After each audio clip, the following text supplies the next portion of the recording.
On this episode of Crossroads for Growth, we're going to be talking to a local business owner who provides logistics support for a very well-known company. Yes, I'm talking about Amazon. Stay with us.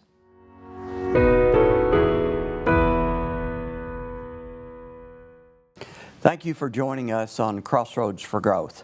I'm Mayor George Bray, and my intent is to provide content for those in the community on interesting subjects and interesting people who are doing business with the city of Paducah and who are contributing to our growth. And today, I'm very happy to welcome David Leis, the owner of Avant Logistics. Welcome, David. Thank you. It's great to have you with us. Thanks. So I'm going to jump right into it. Okay. You know, there was a well-kept secret in our community for a long time, even though we had a huge building going up. But we recently announced that Amazon has opened a last-mile distribution facility here in Industrial Park West. So tell me how you are partnering with, as a delivery service partner with that entity. Well, George, again, thanks for having me here. I would say this. You have dealt with Amazon enough to know what I'm going to tell you, and that is that I can neither confirm nor deny that I'm providing services to Amazon. So, having said that, I am in the last mile business. Okay, so let's move a little farther in that. So, as a delivery service partner, yep. What is your function? So, if you think about it, FedEx was the first of the last mile industry to get started, right? Fred Smith. And then along came UPS. And what is last mile? Let's talk about what that is. You know a lot of that, from your background in logistics, right? So last mile is we truck stuff to some place, but then it has to go out to the final customer. Right. So that whole industry, from trucking it to a delivery station of some kind and getting it to the ultimate customer, is called the last mile industry. So FedEx and UPS did that. Amazon took a unique approach to that because their logistics division delivered all the products that they sold, as opposed to them going out. Well, they initially used some FedEx and some UPS, and they still do some of that, but they're trying to own that whole thing. So now you got other companies like Uber is getting into that. Walmart is taking control of that for themselves by hiring small businesses. So, that's kind of how that got started. So the opportunity came for me to be a part of that last mile industry, and I jumped in. Wow. Okay. So, I think I've heard about, FedEx having different routes and, different companies, kind of, if you will, farming that out Sure. to local business people, who manage the business themselves. But so the complexities for you around that business. Tell us about the complexities and what are your day-to-day challenges? Sure. Let me back up and give you a little history here. So FedEx, by the way, is owned by entrepreneurs. I don't know if people realize that, but UPS is a company business and it's a unionized business. FedEx is owned by people. Matter of fact, I've looked at buying FedEx routes as well. So the complexities have just mushroomed, right, over the last decade or so. It used to be fairly simple business. And now what's happened, George, is that customer expectations have grown incredible, right? So the complexities are around safety. Safety is the number one for all last mile industries, right? So that's always number one. But then the number two is the consumer themselves have grown, and I would credit Amazon primarily for raising the expectations of what last mile delivery companies are supposed to do, just because their metrics are so incredible compared to everybody else's, right? I've employed lots of former UPS drivers and FedEx drivers and stuff like that. I'm not saying anything about those companies, but I'm just saying the complexities of all of those companies has grown significantly. And why is customer expectations causing a complexity to grow? Because now, because of Amazon and it's raising customer expectations, people expect deliveries next day, same day, perfectly, placed exactly where they want it at their doorstep, right?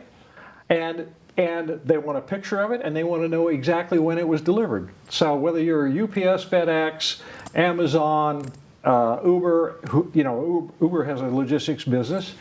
So all of those companies are responding to these increased customer expectations. And so what makes it complex then is because the technology behind, from the time you click that button to order until the time that package is delivered to you, the metrics across the entire supply chain and down to the last mile are incredible, So, in our last mile delivery business, we're measured on hundreds of metrics every single day. Every day. And evaluated on a weekly basis, right? So, So you have to meet customer expectations, and really Amazon is we can't confirm or deny it, but they establish expectations, and they're always trying to increase customer service. That's right. I'm familiar also with drone deliveries. I know that there is a lot of experimentation with drone deliveries. There's actually drone deliveries happening with pharmaceuticals in Africa. I know that for a fact, and I've actually, observed it. But I know there's a lot of experimentation going on here. Right. You know much about the drone industry? I know a little bit of it, George. I also happen to know the CEO of a company called Target Arm that's raising a lot of money at the moment. And they're working in the defense industry, but they're also working with last mile delivery industry. And what they're experimenting is, can you imagine a truck going out in a rural area like this? In the city, you don't have to do that. But in a rural area, imagine a truck going out. It's loaded full of goods. It has 20 of these drones that drop in, pick the package up, and take off. And so all you're doing is driving through a neighborhood, or you're driving out in the country or whatever, and the drones are picking that package up, delivering it, come back, get another one, come back, get another one, recharge, pick another one. So yeah, there's a lot of that going on, and you're going to see a lot more going on. Yeah, it's incredible. It's incredible technology. I mean, so we're just advancing. It seems like, not to get into another subject, maybe this will be a subject for a future show, but artificial intelligence is changing a lot of things, and and making Uber service higher, high increasing expectations, with and you'll customers. See a lot of that in the last mile industry because there's a few breakdowns, right? If you stop to think about it a minute, we're pretty efficient at loading a vehicle. We've got a lot of room to figure out how to unload it faster and better. So package placement, automated, how that gets delivered to whoever the delivery is, whether it's a human or a robot. Yeah, there's still a lot of ways, there's still a long ways to go to do that. So, yes. Yeah, it's incredibly fascinating. So, but David, I mean, with all the talk about robots and drones and artificial intelligence, we still have to have human beings. We do. And so I know that you have employees. Yep. Trying to hire 100 as fast as I can go, George. So tell us what kind of person you're looking for. Sure. What's the perfect person? Well, I would say, let's go back to what we were talking about, the complexities, et cetera, right? So there's a lot of demands on the person who's actually doing the delivery.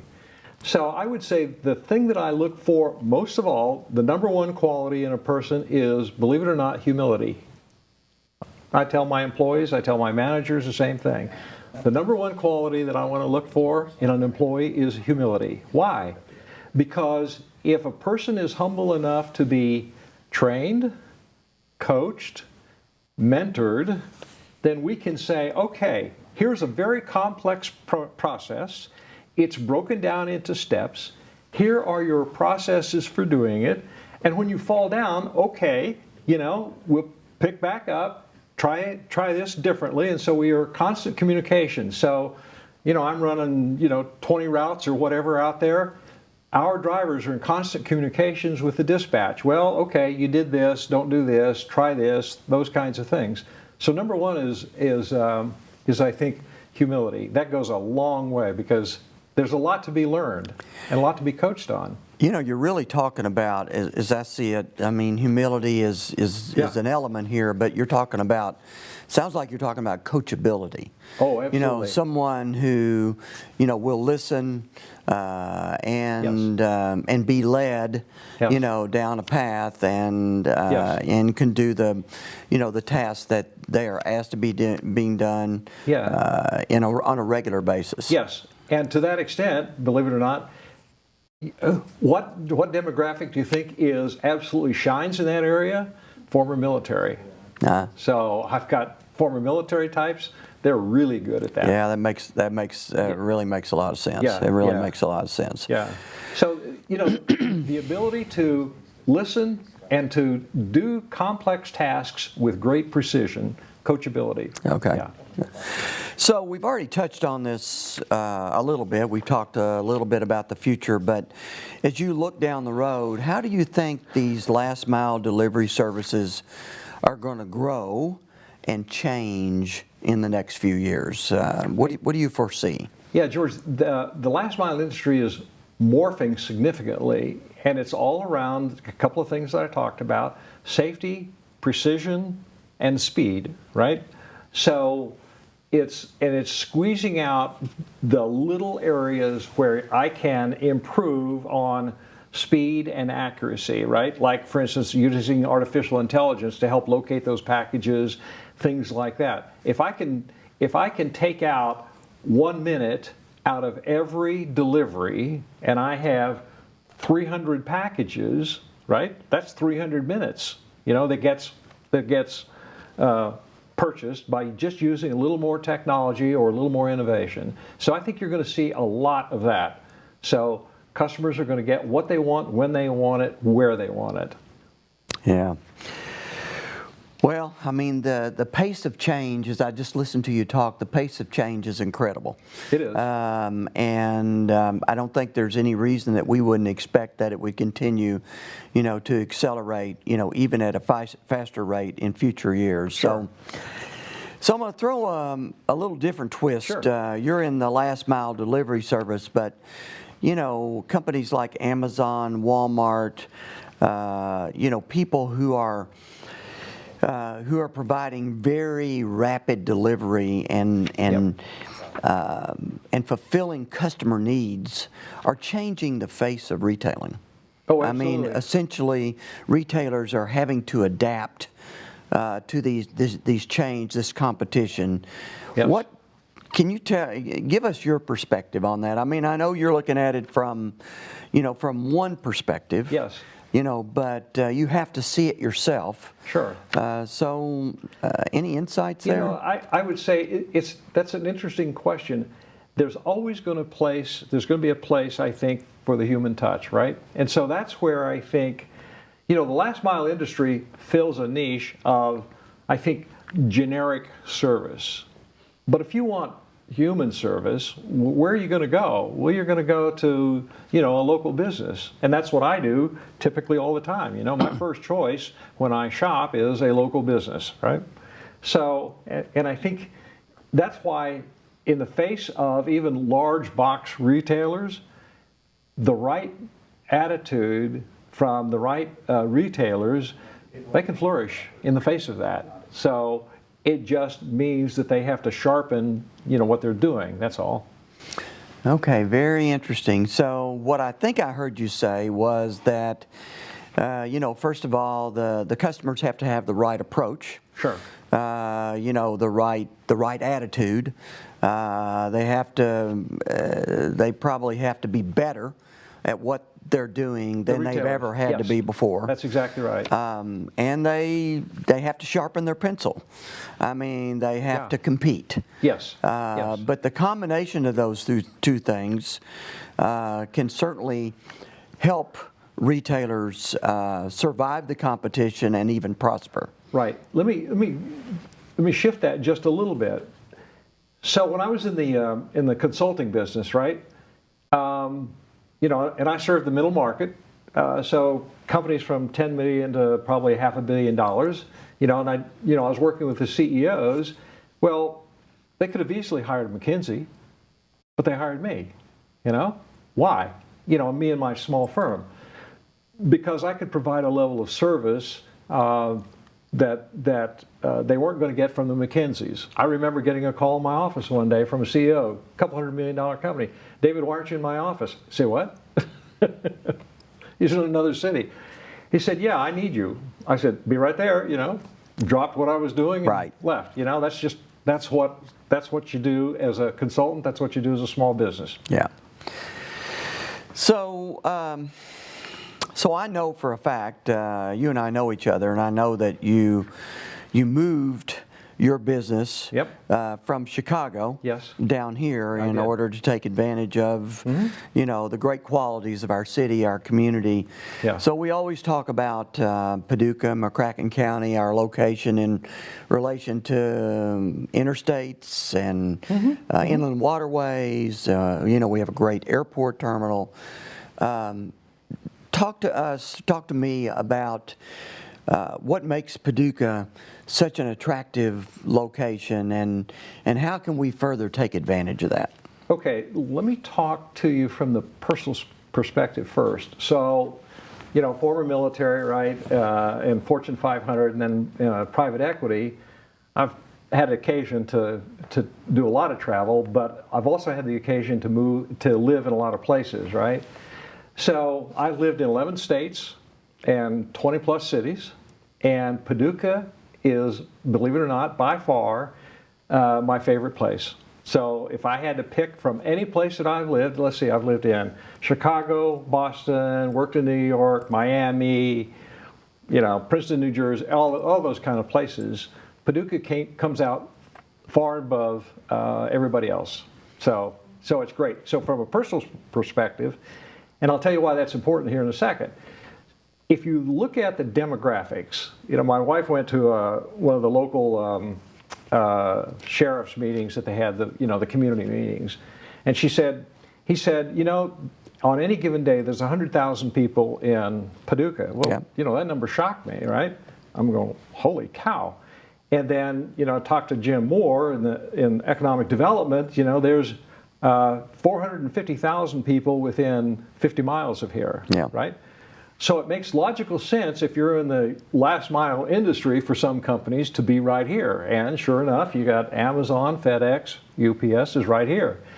So from that perspective, it makes sense. So Paducah just makes a lot of sense. And then, the quality of life is stunning. I proposed to my ops manager and my HR manager in Chicago. I said, I'm going to move. And they said, we're going with you. They visited, they liked it, but no, they didn't like it, they loved it. Yeah.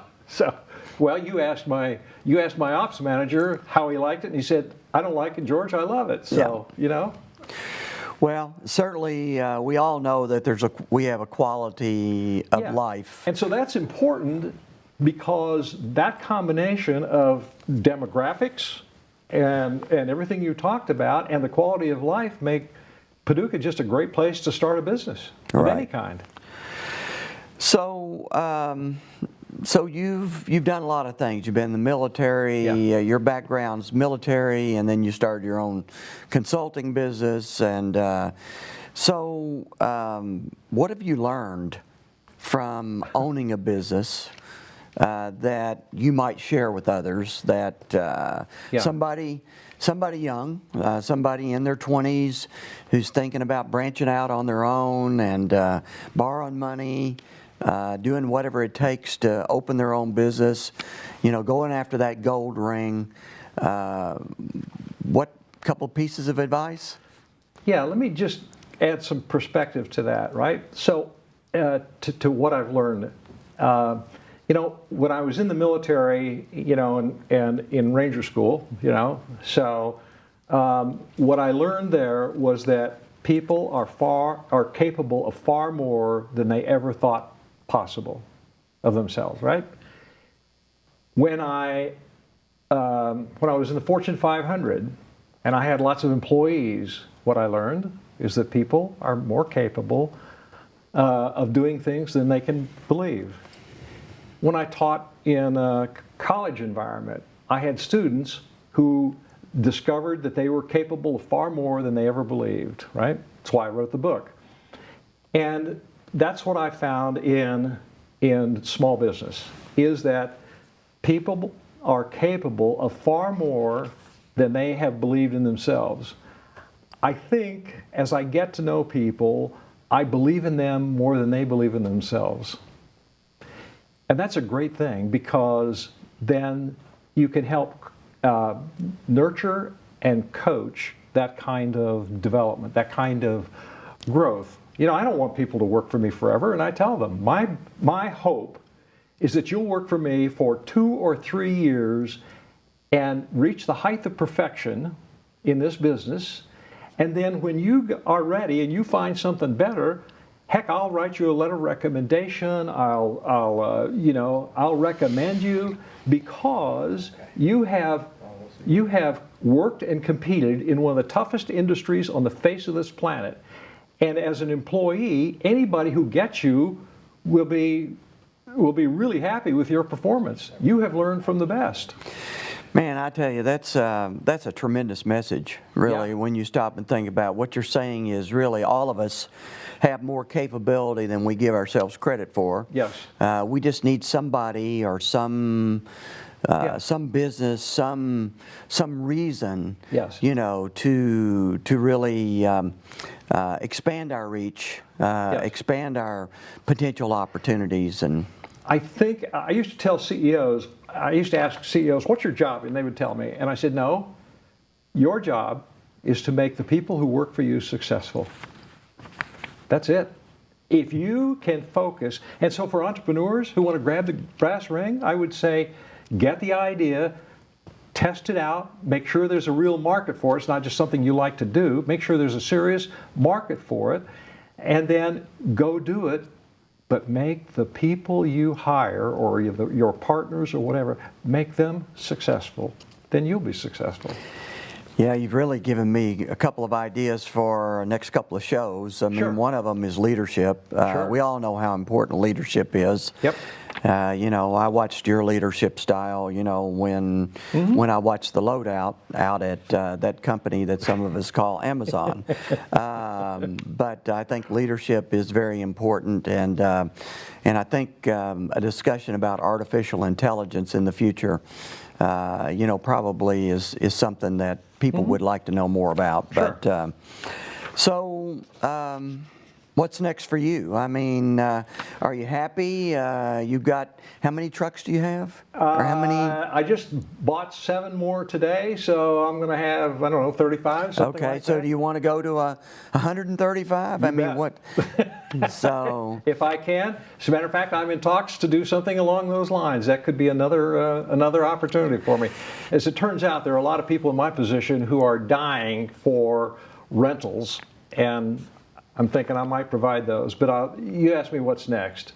You know me well enough to know, and I'm not afraid to say it at all. I always do what God wants me to do next. Whatever that is, that's what I'm going to do. So that's my number one priority is, hey, what do you want me to do, God? Oh, okay, fine. That's what I'm going to go do. Now, I have some ideas along those lines, like the 135 trucks or, or whatever it is. I also have from my consulting years and working in private equity in New York City, I've got some software that just needs to be developed and launched. So it could be that. And then my number one priority, though, and you know her well, my wife Roseanne Whiting, she and I want to travel and do a lot. Wow, you've thrown a lot out there, and I think you've thrown out some really great messages. Oh, well, you know, thanks. for me and Yeah. and other people that are watching our show today, and Yeah. I think it's really awesome. Yeah. Good. I want to thank you for coming on. Thank you. And being a part of the show. I want to thank David Leis for coming on our show today and talking about the economics of transportation.